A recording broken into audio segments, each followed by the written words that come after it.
आजमगढ़ में एक सभा को संबोधित करते हुए माननीय धर्मेंद्र यादव जी ने भाजपा को आड़े हाथों लिया। धर्मेंद्र यादव जी ने बोला कि भाजपा 2014 में हमारे बेरोजगार युवाओं को हर साल रोजगार देने का वादा किया था, लेकिन अभी तक पूरा नहीं कर पाया। भाजपा जिस महंगाई को कम करने का जुमले देके दिल्ली की गद्दी पर बैठी है, आज महंगाई रुकने का नाम नहीं ले रहा है। पिछले सरकार की अपेक्षा इस भाजपा सरकार में महंगाई काफी तेजी से बढ़ा है। बेरोजगारों को रोजगार नहीं मिल रहा है। सिर्फ भाजपा ने लोगों को मूर्ख बनाने का काम किया है। वादा पर वादा किया, लेकिन धरातल पर कुछ नहीं दिख रहा है। आइए आपको माननीय धर्मेंद्र यादव जी का संबोधन सुनाते हैं, जिसमें धर्मेंद्र यादव जी भाजपा को पानी पिला दिए हैं। आपसे निवेदन है कि वीडियो को पूरा देखें। आज जो हिंदुस्तान और उत्तर प्रदेश के अंदर भारतीय जनता पार्टी की जो सरकार, जिस सरकार ने अन्याय, अत्याचार, शोषण और की पराकाष्ठा कर दी हो, जहां महंगाई के नाम पर बातें करके, भाषण देके, जुमले देके दिल्ली की सरकार हासिल जरूर की, लेकिन उनकी सरकार बनते ही महंगाई देश में बढ़ी है। मेरे मुबारकपुर के साथियों, इन्होंने पूरे हिंदुस्तान के नौजवानों को गुमराह किया था कि हम रोजगार देंगे, लेकिन हमारे नौजवानों की, जैसा आदरणीय अब्बुआ सिंह साहब ने अपने भाषण में चर्चा की, आजादी के बाद अगर देश में सबसे ज्यादा बेरोजगारी बढ़ी है तो आज की तारीख में भारतीय जनता पार्टी की सरकार में बढ़ी है। साथियों, इन्होंने क्या क्या नारे दिए थे लोगों को, जज्बात को अपने साथ जोड़ने के लिए, लोगों की भावनाओं से खेलने के लिए।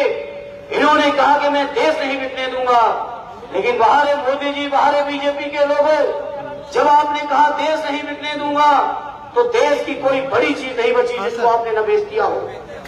आपने रेल बेच दी, आपने हवाई अड्डे बेच दिए, आपने सड़कें बेच दी, आपने पेट्रोलियम कंपनियां बेच दी, आपने देश की तमाम जो तरह की चीजें, आपने हवाई जहाज भी बेच दिए।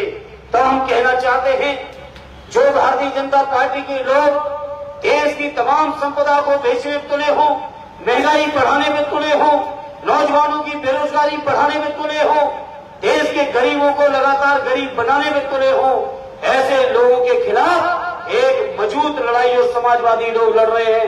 मैं समझता हूं आजमगढ़ के लोगों, मैं आपसे वादा करता हूं, आप जब मौका दोगे तो देश की संसद में अपने गरीबों की लड़ाई को और मजबूती से लड़ने का काम करेंगे। साथियों, देश में अन्याय की पराकाष्ठा चल रही है, पिछड़ों को न्याय नहीं मिल रहा है, दलित भाइयों के साथ अन्याय हो रहा है। हमारे आदरणीय राजेंद्र कुमार जी कह रहे थे, जो हमारे पूर्व मंत्री हैं, मोहम्मदाबाद के हमारे नेता विधायक जी ने, किस तरह से देश के संविधान की आत्मा को कचोटने का और तोड़ने का काम ये भारतीय जनता पार्टी के लोग कर रहे हैं।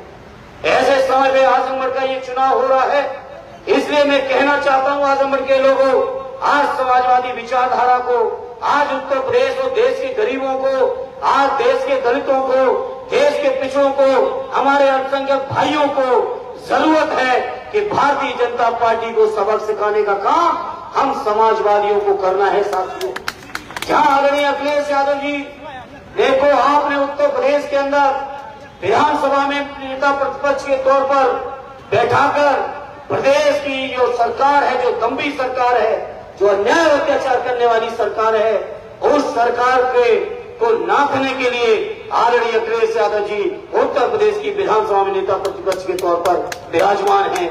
और यही कारण है कि आज आजमगढ़ से लोकसभा का उपचुनाव हो रहा है।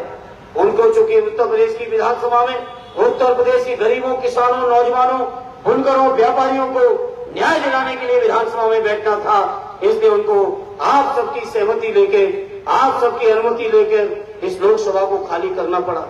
जब उन्होंने इस लोकसभा को खाली किया तो मैं समझता हूं इस लोकसभा के लोगों ने जिस तरह से इन रिश्तों को कायम करने का प्रयास किया, हालांकि मैं इंतजार इस बात का कर रहा था कि हमारा जो साथी, जो कोई आए नामांकन करे तो प्रचार में आजमगढ़ में जाने का मौका मिले, लेकिन चुनाव नामांकन से एक दिन पहले पार्टी का और आदरणीय राष्ट्रीय अध्यक्ष जी का और आजमगढ़ के हमारे नेताओं का जो आदेश आया कि आपको उम्मीदवार के तौर पे नामांकन फाइल करना है, चूंकि ये शानदार क्षेत्र, चूंकि उत्तर प्रदेश के अंदर समाजवादी साथियों के संघर्ष की आवश्यकता थी, तो मैंने अपने को सौभाग्यशाली मानते हुए दिल्ली में था और आके आपके बीच नामांकन करके जनता के दरबार में आके खड़ा हो गया हूं। मेरे कार्यकर्ता साथियों, आपके आदेश पर मैं आपके दरबार में आजमगढ़ की जनता के न्यायालय में आके खड़ा हो गया हूं।